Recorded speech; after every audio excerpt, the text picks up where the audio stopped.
మరో బ్రేకింగ్ చూస్తున్నాం. Telangana public servicing commission chairman B Janardhan రెడ్డికి రాష్ట్ర గవర్నర్ తమిళిసై షాక్ ఇచ్చారు. ఆయన రాజీనామాను ఆమె ఆమోదించలేదు. జనార్దన్ రెడ్డి రాజీనామాను గవర్నర్ ఆమోదించినట్లు నిన్న వార్తలు వచ్చాయి. ఈ వార్తలు అవాస్తవమని రాజ్ భవన్ కు ఒక ప్రకటన విడుదల చేసింది. రాజీనామాను ఆమోదించలేదని స్పష్టం చేసింది. గ్రూప్ 1 క్వశ్చన్ పేపర్ లీకులకు బాధ్యులు ఎవరో తేల్చకుండా జనార్దన్ రెడ్డి రాజీనామాను ఆమోదించలేదని గవర్నర్ చెప్పినట్లు సమాచారం.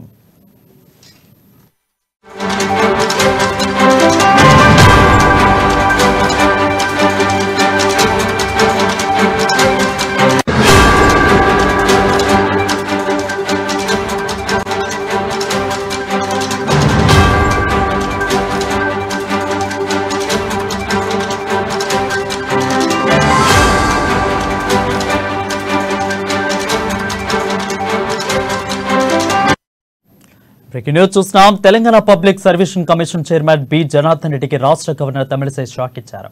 ఆయన రాజీనామాను ఆమె ఆమోదించలేదు. జనార్దన్ రెడ్డి రాజీనామాను గవర్నర్ ఆమోదించినట్లు నిన్న వార్తలు వచ్చాయి. ఈ వార్తలు అవాస్తవమని రాజ్ భవన్ ఒక ప్రకటన విడుదల చేసింది. రాజీనామాను ఆమోదించలేదని స్పష్టం చేసింది. గ్రూప్ 1 క్వశ్చన్ పేపర్ లీకులకు బాధ్యులు ఎవరో తేల్చకుండా జనార్దన్ రెడ్డి రాజీనామాను ఆమోదించలేదని గవర్నర్ చెప్పినట్లు సమాచారం.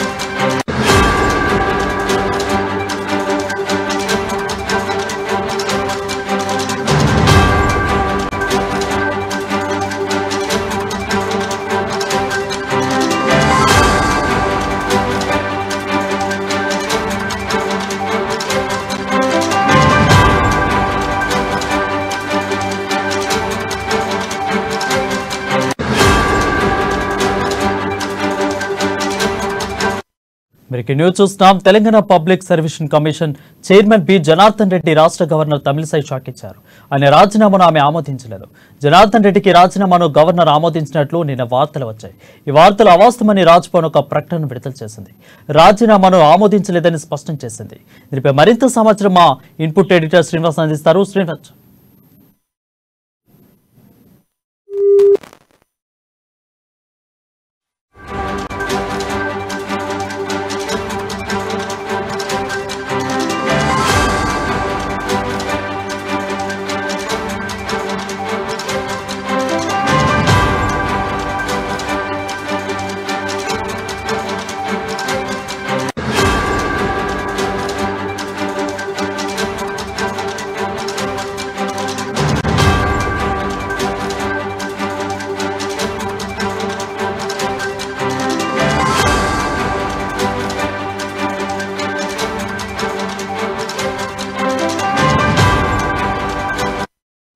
బ్రేకింగ్ న్యూస్ చూస్తున్నాం. Telangana public service commission chairman B Janardhan రెడ్డికి రాష్ట్ర గవర్నర్ తమిళిసై షాక్ ఇచ్చారు.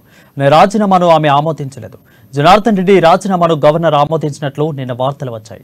ఈ వార్తలు అవాస్తవమని రాజ్ భవన్ ఒక ప్రకటన విడుదల చేసింది. రాజీనామాను ఆమోదించలేదని స్పష్టం చేసింది. దీనిపై మరింత సమాచారం మా ప్రతినిధి శ్రీనివాసరావు అందిస్తారు. శ్రీనివాసరావు, చెప్పండి. భద్రాద్రి కొత్తగూడెం జిల్లాలోని పాల్వంచ అగ్రికల్చర్ కార్యాలయంలో